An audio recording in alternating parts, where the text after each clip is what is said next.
అమరమైన నీ చరితం, విమలమైన నీ రుధిరం, ఆత్మీయముగా ఉత్తేజపరచిన పరివర్తన క్షేత్రము.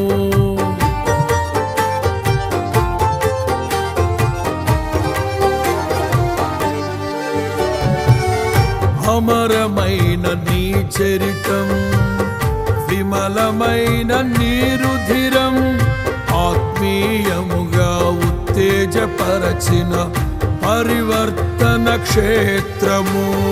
ఇన్నాళ్ళుగా నన్ను స్నేహిల్చి ఇంతగా ఫలింపచేసితివి.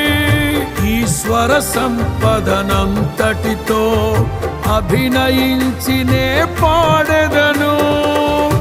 ఉండలేను బ్రతుకలేను నీ